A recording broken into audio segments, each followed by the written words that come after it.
ये यज्ञशाला नहीं बल्कि किसानों की कब्र खोदी गई है।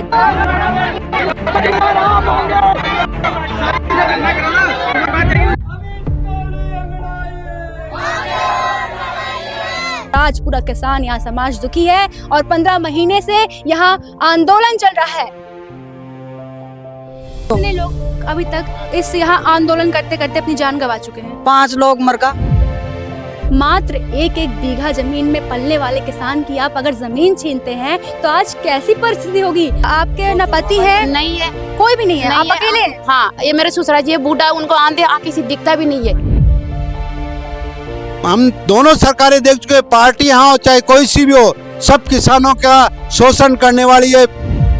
शर्म करो, आपको अपनी आंखें ना शर्म से झुका लेनी चाहिए। मेरी पढ़ाई का सपना तो पीछे ही हट गया। अब क्या ही है, जब मेरे घर वाले यहीं बैठे रहते हैं पूरे दिन, मैं कैसे पढ़ पाऊँ जब उनको कमाई का साधन ही नहीं है। तो कुछ दिया कुमारी यहाँ पर आ गई, 3-4 बार आ गई, वो सुनती ही नहीं है किसानों की। ये यज्ञशाला नहीं बल्कि किसानों की कब्र खोदी गई है। जितने भी यहाँ यज्ञ के कुंड दिख रहे हैं, ये कुंड नहीं है, ये आहुति है किसानों की। और इसके सबसे बड़े जिम्मेदार रामभद्राचार्य समेत सभी मंत्रियों को मैं गिनाऊंगी, जहाँ राष्ट्रपति द्रौपदी मुर्मू ने भी इसमें आहुति दी है, हवन किया है। आप सोच रहे होंगे ये क्या कह रही हूँ, मैं सबूतों के साथ कहूंगी और पूरी बात बताऊंगी, जरा ध्यान से सुनिएगा। हम लोग आज राजस्थान की इस पवित्र भूमि में खड़े हैं, जहाँ हरमाड़ा ये क्षेत्र माना जाता है। और यहाँ एक गांव है, लगभग यहाँ 100 मीटर के पास दायरे में आप ये टेंट देख पा रहे होंगे। ये टेंट गरीब किसानों द्वारा लगाए गए हैं। कुछ ही समय पहले यहाँ रामभद्राचार्य के द्वारा जो है हवन करवाया गया था, भगवान को प्रसन्न करने के लिए, जिससे भगवान सब पे आशीर्वाद बनाए। कैसा आशीर्वाद था ये? मैं तो कहती हूँ ये यज्ञशाला नहीं, ये हवन नहीं, बल्कि उन किसानों की आहुति के पूरे प्रबंध किए गए थे। और आपको बता दें कि जितने भी मंत्री संतरी हैं, उनके सम्मेलन के लिए एक दिखावा किया गया था। मैं कहती हूँ रामभद्राचार्य नेत्रहीन तो हैं क्या? उनके साथ साथ द्रौपदी मुर्मू समेत सभी, भजन लाल शर्मा समेत जितने भी यहाँ दिया कुमारी की ये विधानसभा है, वह सब भी नेत्रहीन है। क्योंकि 100 मीटर के दायरे में यहाँ जो है सत्याग्रह चल रहा है, किसानों का आंदोलन चल रहा है। क्या वह सब दिखाई नहीं दे रहा था?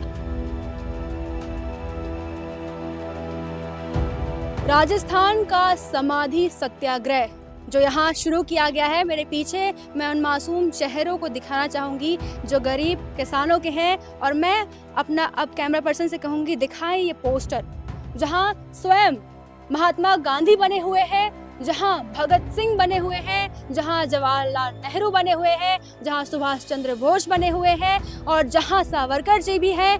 हर एक चेहरा, बड़ा चेहरा, बस यही बता रहा है कि किस प्रकार से भूमाफियों को जीडीए का सहयोग है, सरकार का सहयोग है, प्रशासन का सहयोग है और इन सभी किसानों के साथ गलत किया जा रहा है। यहाँ तक रामभद्राचार्य भी आज यहाँ आते हैं, मुख्यमंत्री द्रौपदी मुर्मू के चरण यहाँ पड़ते हैं। दिया कुमारी की विधानसभा है ये, और आज पूरा किसान यहाँ समाज दुखी है और 15 महीने से यहाँ आंदोलन चल रहा है।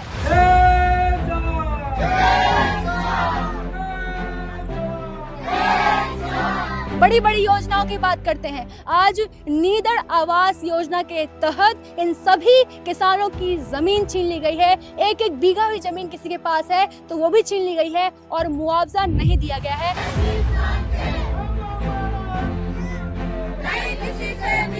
हम ये 2010 से जेडीए ने हमारी जमीन अधिग्रहण की थी, तो 2010 से हम लड़ रहे हैं, बाकायदा लड़ रहे हैं, सब परिवार सहित बेघर हो रहे हैं। हम 2010 से लगातार लड़ाई कर रहे हैं। इसी के उपलक्ष्य में हमने 2017 के अंदर जमीन समाधि सत्याग्रह किया। उसमें जमीन समाधि सत्याग्रह किया, उसमें सरकार खाली हमको लॉलीपॉप के तौर पर जो सर्वे का समझौता किया गया उसको भी नजरअंदाज कर दिया गया। ये दुख की बात है कि हम दोनों सरकारें देख चुके, पार्टी हो चाहे कोई सी भी हो, सब किसानों का शोषण करने वाली है। बीजेपी की, पहले बीजेपी की गवर्नमेंट थी, फिर कांग्रेस की आ गई, फिर इसकी आ गई, बीजेपी की आ गई, और जब ये लॉन्च की थी योजना को तब कांग्रेस की थी। तो 2 बार बीजेपी की हो गई, 2 बार कांग्रेस की होगी, लेकिन किसानों की कोई सुनने वाला नहीं है। किसान भगवान के भरोसे रहता है। किसान का बेटा आधे से तो सरहद पे शहीद हो जाते हैं, देश की रक्षा के लिए लड़ रहा है और हम हमारी इस मातृभूमि जन्मभूमि के लिए यहाँ लड़ रहे हैं, तो हम हमारी जमीन 1 इंच भी नहीं देंगे।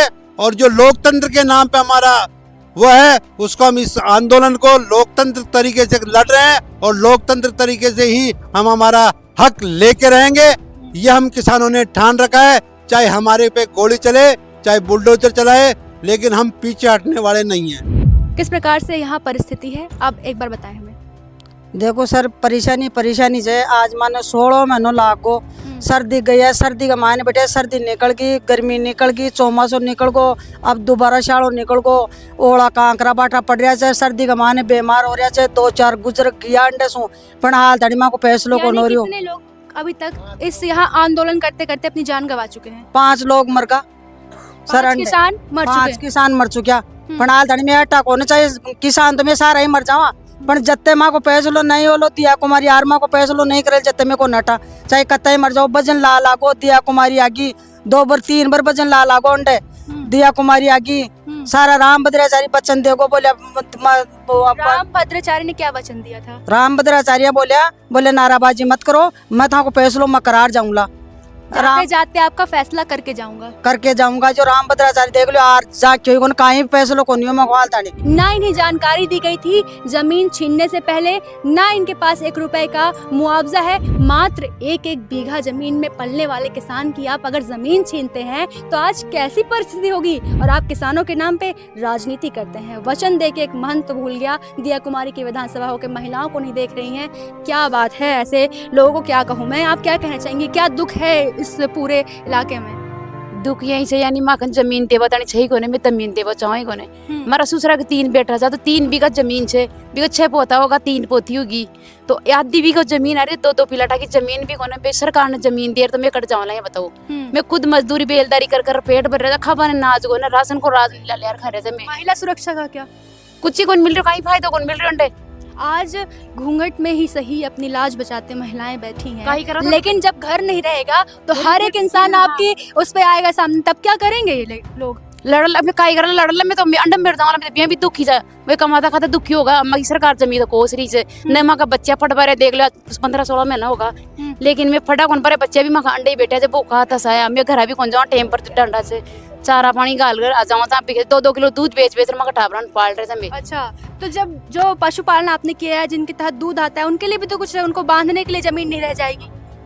मोल लिया तो गल कहीं करा नहीं आओ तो खेती बाव तो जिम भी सरकार को कमा वाला भी 15-10 साल होगी, कमा वाला भी खत्म होगा। एक दूसरा जी जी का घर में कोई मालिक नहीं है? नहीं हमारा तो कमा वाला भी कोई, मैं खुद ही मजदूरी कर पेट भरी, आपके पति से खत्म होगा। इस जमी का दुख हमारे 15 साल होगी। आपके न पति है? नहीं है, कोई भी नहीं है, आप अकेले हैं? हाँ, ये मेरे ससुरा जी है, बूढ़ा, उनको आंधे आंखें से दिखता भी नहीं है। और ससुर जी है खाट में पड़ी है, सासू है खाट में है, वो उनका इलाज वगैरह कुछ नहीं है। बस क्या करे, बेचारी दुखी है, खेती बाड़ी करे जी, अम्मा खुद मजदूरी कर पेट भर रही। हमारा 3 टाबरा पाल रही हूँ, टाबर भी हमारा स्कूल कौन जा रहे, देखो अनपढ़ बैठे से घर। दीदी मैं तो कुछ ही बोलो चाहूँ, तो ये बोलना चाहूँ जो कि हमारे पति ने खत्म हुआ, 14 आपके पति भी नहीं है? नहीं, 15 साल होगी, यह बच्ची बेटी जब फट कौन पा रही, और अब मैं पढ़ नहीं पा रही है बच्ची। आपकी बच्ची कहाँ से पढ़ा? जमीन तो कोस लियो सरकार, बाहर की भी चिंता होगी, सबकी चिंता जमान, तो और मैं खुद 20 दिनों का बीमार पड़ी जो पूछ सको जो कासु ब्याह करा को कासु पेट भरा, 15 दिनों का मैं खाट में पड़ा। तो देख लीजिए आप, जब इनकी खुद की तबीयत खराब हो जाए तो कोई घर चलाने वाला नहीं है। इनकी बेटी है, पढ़ाई लिखाई करने आप जा पा रहे हो? मैं तो कुछ ही नहीं जा पा रही, यही रहती हूँ, मम्मी यही रहती है, तो फिर मैं भी यही रहती हूँ। हाँ, पढ़ने नहीं जा, पढ़ने की इच्छा रहती है अंदर? कैसे जाऊँ जब मम्मी यही बैठी है? तो नहीं, मन में इच्छा जगती है कि जब दूसरे बच्चों को पढ़ना तो चाहती हूँ, तो पैसे भी तो चाहिए ना पढ़ाई के लिए। सरकार लाडली बहना, बड़े बड़े योजना, आपको पता है देश में महिलाओं को बढ़ाने के लिए, स्पोर्ट्स में भेजने के लिए, शिक्षा में आगे करने के लिए इतनी योजना है, पैसे बांट रहे हैं, लेकिन आज आप इस प्रकार की परिस्थिति बिता रही हैं, आप कहीं पीछे छूटती जा रही हैं। क्या लगता है मन में? मेरी पढ़ाई का सपना तो पीछे ही हट गया। अब क्या ही है, जब मेरे घर वाले यहीं बैठे रहते हैं पूरे दिन, मैं कैसे पढ़ पाऊँ जब उनको कमाई का साधन ही नहीं है। तो कोई साधन नहीं है, कुछ भी नहीं है। जब पूरी आपके पिता भी नहीं रह गए? पिता भी नहीं है मेरे, सिर्फ माँ आपका खर्चा चलाती है। माँ है जो यहाँ जमीन के लिए लड़ाई कर रही है ना।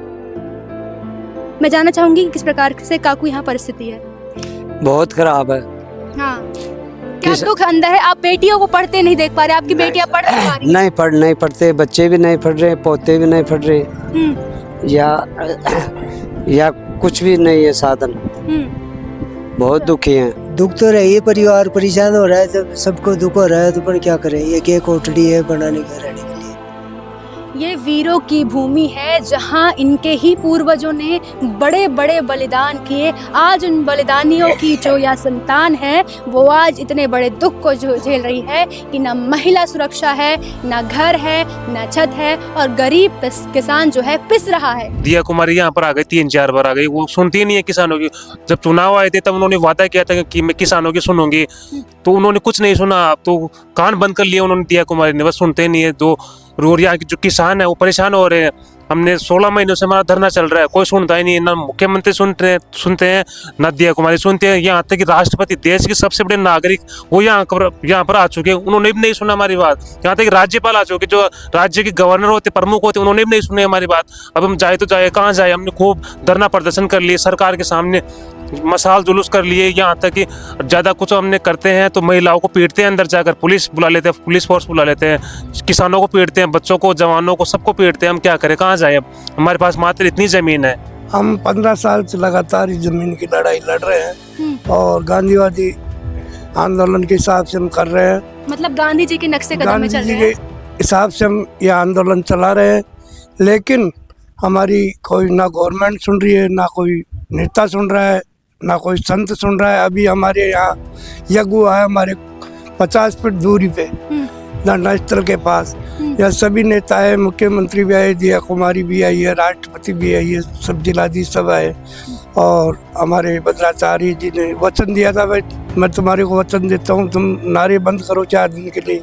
हमारे नारे बंद करवा दिए, लेकिन एक संत हो गए झूठा वचन। हाँ, एक संत हो गया, हमारे को झूठा वचन देके हमारे नारे बंद करवा दिए और वो यज्ञ समाप्त करके चले गए, लेकिन किसानों से कोई बात नहीं करके गए। रामभद्राचार्य जी हमको वचन देके गए हैं, उन्होंने वचन दिया हमको। मुझे इस बात पे बहुत हंसी आ रही है। उन्होंने हमको बुलाया और हमको ये कहा कि आप लोग यहाँ पे जो सुबह शाम हम यहाँ पे विरोध प्रदर्शन करने के लिए सुबह शाम नारे लगाते हैं, सुबह नारे लगाते हैं, शाम को नारे लगाते हैं। हमारे एक रूटीन है, हम एक तरीके का हमारा विरोध प्रदर्शन करते हैं। हम किसी को हानि नहीं पहुंचाते हैं, हम लोकतांत्रिक तरीके से हमारा विरोध करते हैं। हमारे प्रदर्शन में चलते हैं। हाँ, 10 मिनट 15 मिनट हम सुबह नारे लगाते हैं, 15 मिनट हम शाम को नारे लगाते हैं। हम सब भाई लोग मिलके एक जगह बैठते हैं और हमारा विरोध प्रदर्शन करते हैं। दिनचर्या का हिस्सा बन दिनचर्या का हिस्सा है, बिल्कुल। उन्होंने हमको बुलाया और उन्होंने कहा हमको कि तुम ये अशांति मत फैलाओ। तो हमने कहा महाराज अशांति नहीं है, हम तो ये सिर्फ एक वो हमारा जो विरोध प्रदर्शन वो कर रहे हैं। बोला नहीं, मैंने मुख्यमंत्री जी को डांट दिया है, मैंने उनको डपट दिया है, तुम्हारी जमीन आपत्ति से मुक्त हो जाएगी, ये हो जाएगा और तुम 7 दिन तक अब है ना जो कुछ नारे वारे नहीं लगाओगे। तो हमने तो उनका पालन किया है। हम तो ऐसे सीधे लोग हैं कि हम सरकार के समझौतों का पालन कर रहे हैं, हम सरकार के कानून का पालन कर रहे हैं, पुलिस का पालन कर रहे हैं, और हम तो ऐसे धर्माचार्यों का और धर्म के नाम का भी पालन कर रहे हैं, राम के नाम का भी पालन कर रहे हैं। तो हमने तो 7 दिन यहाँ पे कोई नारेबाजी की नहीं की। मैं तो कहती हूँ रामभद्राचार्य आके इस जगह पे माफी मांगे, कान पकड़ के माफी मांगे, इतना बड़ा झूठ बोल के गए हैं। बिल्कुल वो बोल के गए हैं हमको, इसमें कोई दो राय नहीं है। हम सब साक्षी हैं इस बात की। उन्होंने बोला है हमको, उन्होंने अपने श्री मुख से कहा है कि मैं तुम्हें वचन देता हूँ कि ये जमीन अवाप्ति से मुक्त करवा दूंगा। मैंने मुख्यमंत्री को डांट दिया है, ये उनके शब्द थे। ये हम 7 आदमी उनके पास उन्होंने बुलाया था, हम 7 आदमी उनके पास गए हैं, उन्होंने बोला है। इतनी बड़ी बात बोली उन्होंने। और आज हमको पता नहीं है ये गरीब किसान उनको कहाँ जाके ढूंढेंगे, रामभद्राचार्य जी इस समय कहाँ होंगे, कहाँ नहीं। तो हर एक बात आपको स्पष्ट तो हो ही गई होगी। आपने अंदाजा लगा लिया होगा कि महंत हो, राष्ट्रपति हो, सत्ताधारी हो, सबके वचन पे कभी विश्वास मत करिएगा। ऐसे ही अपडेट्स के लिए जुड़े रहे बतंगड़ के साथ। तो मैं जानती हूँ जितनी भी बातें मैंने आज सबके सामने रखी है ना, इसके बाद बहुत से लोग आएंगे मुंह बंद करवाने, लेकिन अगर मीडिया की आवाज बेबाक होती है तो हिम्मत है तो रोक लीजिए, हम तो आपके सामने सच रखेंगे। मैं न्यूज रिपोर्टर कशिश सिंह बघेल, कैमरा पर्सन सत्येंद्र तिवारी के साथ।